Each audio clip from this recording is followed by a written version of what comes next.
Hello friends, welcome back to NVR updates YouTube channel. PGCET 2025 ಅಪ್ಡೇಟ್ಗೆ ಸ್ವಾಗತ. ಸುಮಾರು ದಿನಗಳಿಂದ ನೀವಾದರೆ KA ಕಡೆಯಿಂದ ಅಪ್ಡೇಟ್ ಏನಾದರೂ ಬರುತ್ತಾ ಅಂತ PGCET 25ಗೆ ವೆಯ್ಟ್ ಮಾಡ್ತಿದ್ದೀರಾ. ನಾನು ಕೂಡ ವೆಯ್ಟ್ ಮಾಡ್ತಿದ್ದೆ. ಈಗ ಫೈನಲಿ ಏನಾದರೆ UGCET 2025 KCET ಕೌನ್ಸಿಲಿಂಗ್ ಪ್ರೋಸೆಸ್ ಆದರೆ ಮುಗೀತು. ಸೊ ಈಗ ನಿಮಗೆ ಏನಾದರೆ ಪ್ರಿವಿಯಸ್ ಆಗಿ ಕ್ಲೈಮ್ ಸ್ಲಿಪ್ ಆದ ನಂತರ ಸೀಟ್ ಮ್ಯಾಟ್ರಿಕ್ಸ್ ಆದರೆ ಕೊಟ್ಟಿದ್ದರು. ಆ ಸೀಟ್ ಮ್ಯಾಟ್ರಿಕ್ಸ್ ಆದ ನಂತರ ನಿಮಗೆ ಯಾವುದೇ ರೀತಿ ಅಪ್ಡೇಟ್ ಆದರೆ ಬಂದಿರಲಿಲ್ಲ. ಸುಮಾರು ವಿದ್ಯಾರ್ಥಿಗಳು ಕೇಳ್ತಿದ್ರು PWD ಹಾಗೆ ಎಕ್ಸ್ ಡಿಫೆನ್ಸ್ ಕೋಟಾದಲ್ಲಿ ಯಾರೆಲ್ಲ ಅಪ್ಲೈ ಮಾಡಿದಾರೋ ಅಂಥ ವಿದ್ಯಾರ್ಥಿಗಳಿಗೆ, ಸರ್ ನಾವು ಮೆಡಿಕಲ್ ಟೆಸ್ಟ್ ಆದರೆ ವಿಕ್ಟೋರಿಯಾ ಹಾಸ್ಪಿಟಲೆಲ್ಲ ಕೊಟ್ಟಿದ್ರಿ, ಈಗ ನಮ್ಮದು ಮೆರಿಟ್ ಲಿಸ್ಟು ಹಾಗೆ ಎಲಿಜಿಬಿಲಿಟಿ ಲಿಸ್ಟ್ ಆದರೆ ಯಾವಾಗ ರಿಲೀಸ್ ಮಾಡ್ತಾರೆ, ಅದರದ್ದು ರಿಸಲ್ಟ್ಸ್ ಆದರೆ ಯಾವಾಗ ಬರುತ್ತೆ ಅಂತ ಕೇಳ್ತಿದ್ರ. ನೋಡಿ, ಈಗಾದರೆ ಇವತ್ತು ನೋಡ್ಬೋದು ಇಲ್ಲಿ PGCET 2025 MBA MCA special category PWD ಮತ್ತು ಎಕ್ಸ್ ಡಿಫೆನ್ಸ್ ಕ್ಯಾಂಡಿಡೇಟ್ಸ್ ಯಾರೆಲ್ಲ ಅಪ್ಲೈ ಮಾಡಿದ್ರು ಆ ಕೋಟಾಗೆ, ಹಾಗೆ ಮೆಡಿಕಲ್ ಟೆಸ್ಟ್ಗೆಲ್ಲ ಯಾರೆಲ್ಲ ಹೋಗಿ ಬಂದಿದ್ರು ಅಂಥ ವಿದ್ಯಾರ್ಥಿಗಳಿಗೆ ಈಗ ಎಲಿಜಿಬಿಲಿಟಿ ಲೀಸ್ಟ್ ಆದರೆ ರಿಲೀಸ್ ಮಾಡಿದ್ದಾರೆ. ನೀವು ಆ ಲೀಸ್ಟ್ನ PDF ಡೌನ್ಲೋಡ್ ಮಾಡಿಕೊಂಡು ಒಮ್ಮೆ ಆದರೆ ಗಮನಿಸಿ. 5 ಪೇಜಸ್ ಆದರೆ ಇದೆ. ಇದು ನಮ್ಮ ಅಫಿಷಿಯಲ್ ಟೆಲಿಗ್ರಾಮ್ ಚಾನಲಲ್ಲೂ ಅಪ್ಲೋಡ್ ಮಾಡಿರ್ತೀನಿ, ಅಲ್ಲಿ ಹೋಗಿ ನೀವು ಚೆಕ್ ಮಾಡ್ಕೋಬೋದು. ಇದರಲ್ಲಿ ನೀವು ಅಪ್ಲಿಕೇಶನ್ ನಂಬರು, ಅಕ್ನಾಲಜ್ಮೆಂಟು ನಂಬರು ಹಾಗೆ ನಿಮ್ಮ ನೇಮ್ ಆದರೆ ಇದೆ. ಅಲ್ಲಿ ನೋಡ್ಬೋದು, ಈ ಕಡೆ ರಿಮಾರ್ಕ್ಸಲ್ಲಿ ಎಲಿಜಿಬಲ್ ಇಲ್ಲ ನಾಟ್ ಎಲಿಜಿಬಲ್ ಅಂತ ಮೆನ್ಷನ್ ಮಾಡಿದ್ದಾರೆ.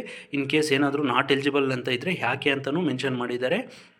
ನೀವು ರೀಸನ್ ತಿಳ್ಕೊಂಡು ಬೇಕಾದರೆ ಮತ್ತೆ ರೀಅಪ್ಲೈಗೆ ಒಮ್ಮೆ ಏನಾದರೂ ಡೌಟ್ಸ್ ಇದ್ದರೆ KAನ ಕಾಂಟ್ಯಾಕ್ಟ್ ಮಾಡ್ಬೋದು. ಇನ್ ಕೇಸ್ ಯಾರಾದರೂ ನಾಟ್ ಎಲಿಜಿಬಲ್ ಇದ್ದು ಪ್ರಾಪರಾಗಿ ನಿಮ್ಮ ಹತ್ರ ಡಾಕ್ಯುಮೆಂಟ್ಸ್ ಎಲ್ಲ ಇದ್ದರೆ, ನೀವು ಮೆಡಿಕಲ್ ಸರ್ಟಿಫಿಕೇಟ್ ಎಲ್ಲ ನೀವಾದರೆ KA ಕಡೆಗೆ ತೋರಿಸ್ಬೋದು. ಹಾಗೆ ಇದು ಮೆಡಿಕಲ್ ಟೆಸ್ಟ್ ಮಾಡಿರೋದ್ರಿಂದ ಹಾಸ್ಪಿಟಲಲ್ಲೇ ನೀವು ಮತ್ತೆ ಏನು ಮಾಡೋಕ್ಕೆ ಬರೋದಿಲ್ಲ. ಮಿನಿಮಮ್ 40% ಡಿಸೇಬಿಲಿಟಿ ಅಂತ ಏನಾದರೆ ಕ್ರೈಟೀರಿಯಾ ಇಟ್ಟಿದ್ರು, ಅದರೊಳಗಡೆ ಯಾರೆಲ್ಲ ಬಂದಿರ್ತೀರೋ 40 ಒಳಗಡೆ ಅಂಥ ವಿದ್ಯಾರ್ಥಿಗಳಿಗೆ ನಾಟ್ ಎಲಿಜಿಬಲ್ ಅಂತಲೇ ಬಂದಿದೆ.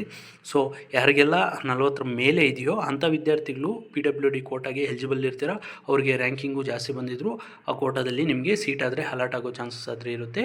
ಹಾಗೆ ಎಕ್ಸ್ ಸರ್ವಿಸ್ ಮ್ಯಾನ್ಗೂ ಅಷ್ಟೇ, ನೀವು ಯಾವುದೇ ಕೋರ್ಟ್ ಆಗಿರ್ಬೋದು, ನೀವು ಅಪ್ಲಿಕೇಶನ್ ಸಲ್ಲಿಸಬೇಕಾದ್ರೇ ಅರ್ಜಿನ ಸಲ್ಲಿಸಿರಬೇಕಾಗುತ್ತೆ. ಅದ್ರ ಮೇಲೆ ನಿಮ್ಮನ್ನು ಈಗ ಏನಾದರೆ ಹೆಲ್ತ್ ಚೆಕಪ್ಗೆಲ್ಲ ಕರೆದಿದ್ದಾರೋ ಅದ್ರ ಮುಖಾಂತರ ನಿಮಗೆ ಈಗ ಎಲಿಜಿಬಿಲಿಟಿ ಟೆಸ್ಟ್ ಆದರೆ ಮಾಡಿ ರಿಲೀಸ್ ಆದರೆ ಮಾಡಿದಾರಲ್ಲ, ಸೊ ಇದ್ರ ಪ್ರಕಾರ ನಿಮಗೆ ಸೀಟ್ ಆದರೆ ಅಲಾಟ್ಮೆಂಟ್ ಆಗುತ್ತೆ. ಕೌನ್ಸಿಲಿಂಗ್ ಪ್ರೋಸೆಸ್ ಒಮ್ಮೆ ಸ್ಟಾರ್ಟ್ ಆದ ನಂತರ ಆಪ್ಷನ್ ಎಂಟ್ರಿ ಎಲ್ಲ ಏನಾದರೆ ಅಪ್ಲೈ ಮಾಡ್ತೀರಾ ಅದರಲ್ಲಿ ನಿಮಗೆ ಜನರಲ್ ಕ್ಯಾಟಗರಿ ಅವ್ರಿಗಿಂತ OBC ಅವ್ರಿಗಿಂತ PWDಯಲ್ಲಿ ನಿಮಗೆ ಒಳ್ಳೆ ಸೀಟು ಸಿಗೋ ಚಾನ್ಸಸ್ ಆದರೆ ಇರುತ್ತೆ. ಸೊ ಅದರಿಂದ ನೀವು ಏನಾದರೆ ಫಸ್ಟ್ಗೆ ಟಾಪ್ ಕಾಲೇಜಸ್ ಯಾವುದಾದ್ರೂ ಇದೆ, ನಿಮ್ಮ ರ್ಯಾಂಕಿಂಗು 10,000 12,000 ಇದ್ದರೂ 1,000 ಇಲ್ಲ 5,000 ಆ ರೀತಿ ಮಿನಿಮಮ್ ರ್ಯಾಂಕಿಂಗು ಎಷ್ಟಾದರೂ ಇದೆಯೋ ಅಲ್ಲಿ ತನಕ ಇರೋ ಕಾಲೇಜಸ್ನಾದರೆ ಆ್ಯಡ್ ಮಾಡೋಕ್ಕೆ ಟ್ರೈ ಮಾಡಿ. ಒಳ್ಳೆ ಕಾಲೇಜಸ್ ನಿಮಗೆ ಸಿಗೋ ಚಾನ್ಸಸ್ ಆದರೆ ಇರುತ್ತೆ. ಈಗ ಏನಾದರೂ ಅಪ್ಡೇಟ್ KA ಕಡೆಯಿಂದ ಸಿಕ್ಕಿರೋದ್ರಿಂದ ಮುಂದೆ ಸುಮಾರು ವಿದ್ಯಾರ್ಥಿಗಳು ಕೇಳ್ತಿದ್ದೀರಾ ಕೌನ್ಸಿಲಿಂಗ್ ಪ್ರೋಸೆಸ್ ಆದರೆ ಯಾವಾಗ ಸ್ಟಾರ್ಟ್ ಆಗುತ್ತೆ ಅಂತ.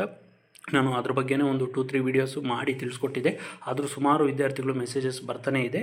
ಸೊ ಈಗ ನಿಮಗೆ ಈ ಡಿಫೆನ್ಸ್ ಕೋಟಾದು PWD ಕ್ಯಾಟಗರಿದು ಎಲಿಜಿಬಿಲಿಟಿ ಲೀಸ್ಟ್ ಬಂದಿರೋದ್ರಿಂದ ಇನ್ನು ಕೆಲವೊಂದೇ ದಿನಗಳಲ್ಲಿ ಏನಾದರೆ ಈ ಸೆಪ್ಟೆಂಬರ್ ಲಾಸ್ಟ್ ವೀಕಲ್ಲಿ ನಿಮಗೆ ಆಪ್ಷನ್ ಎಂಟ್ರಿ ಶೆಡ್ಯೂಲ್ ಆದರೆ ಬಂದು ಆಪ್ಷನ್ ಎಂಟ್ರಿ ಆದರೆ ಶುರುವಾಗುತ್ತೆ.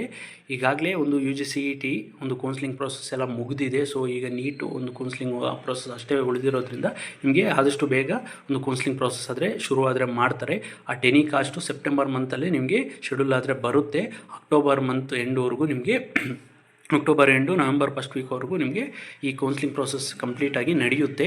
ಅದಾದ ನಂತರ ಡಿಸೆಂಬರಲ್ಲಿ ನಿಮಗೆ ಕಾಲೇಜಸ್ ಆದರೆ ಶುರುವಾಗುತ್ತೆ. ಸೊ ಅಲ್ಲಿ ತನಕ ವೆಯ್ಟ್ ಮಾಡ್ತಾಯಿರಿ. ನಮ್ಮ ಚಾನಲ್ಗೆ ಸಬ್ಸ್ಕ್ರೈಬ್ ಆಗಿರಿ. That's all for this video. Keep watching NVR updates for more educational and scholarship related updates. Thanks for watching guys. ಮುಂದಿನ ವಿಡಿಯೋ ಎಲ್ಲಾದರೂ ಸಿಗೋಣ.